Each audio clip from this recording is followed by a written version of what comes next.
So if you're in your home, which is basically our time now as a at-home cultivator, if we're at home and there's tons of noise going on, either you choose a better time to practice and consistently stick to that time, or you use it to temper yourself purposely on how well you cannot be moved by the external stimulation for your senses. The movement of our senses that respond to the external stimulation.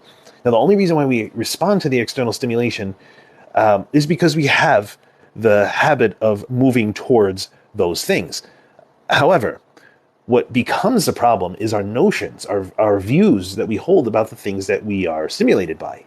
So if you're sitting down cultivating and you're practicing a method to develop your focus, and someone bangs a glass or closes a cabinet or starts talking to someone else, whatever, and they're making commotion, making noise, and though your mind is moved because the noise occurred, you start to have thoughts and emotions arise. You are no longer in the state of single-minded focus. You are now moved totally by your sensory stimulation, in turn feeding the cyclic habit of building more notion, of having more feeling, and associating your state of mind to those things, which then create another kind of worldview or perspective or outlook that you're going to hold whenever these things occur, which will then either discourage you from going out to practice when people are home, which will actually help anchor in those views stating that these things are true, or you're not going to do that, which still anchor in the views that these things are true. So the thing is to know that you're creating these views, change your views about it, and eventually those views that you're changing need to get changed down the line.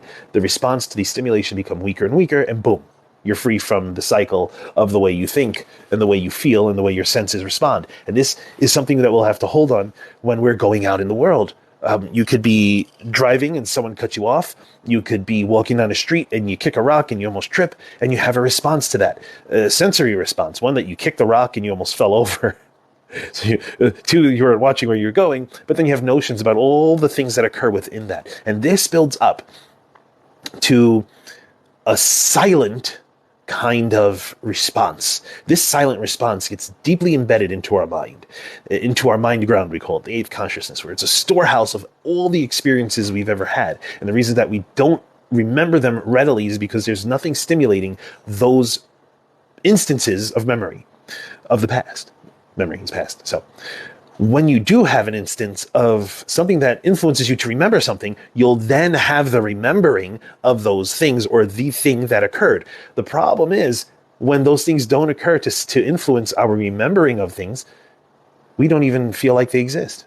But we truthfully never, ever have ever forgotten anything.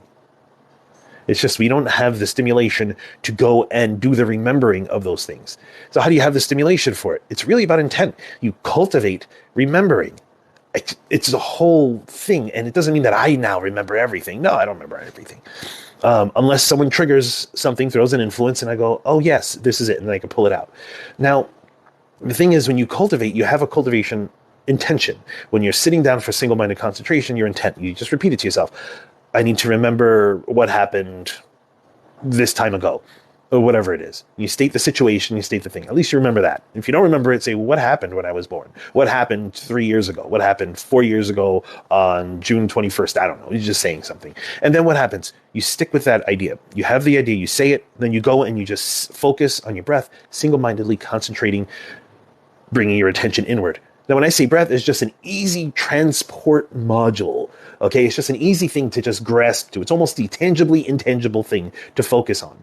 So you concentrate on your attention going in, your attention going out, your breath going in, your breath going out. Okay, very easy basic stuff, I know.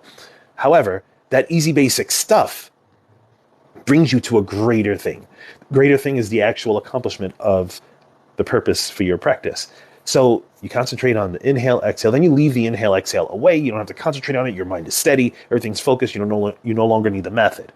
So when you no longer need the method, since you threw the intent out there, now you just let that nourish. You don't have to do anything but maintain focus because you already put a framework for which this focus will start to play through.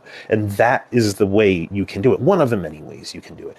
Now, if you're choosing other ways where you have to go into memory and you have to go into visualization, you have to go into guided imagery and guided practice, you can develop notions about such things or such time periods, which then would become a memory that actually never happened, or you're adding emotion and views to the memory. So you get partial actual happening and partial whatever you're throwing into it. This is why we don't really trust the mind until we've developed strong single-minded concentration. We know our thoughts, we know our cyclic habits. And still then, we don't say we just believe everything we feel and think and see and all this with our senses.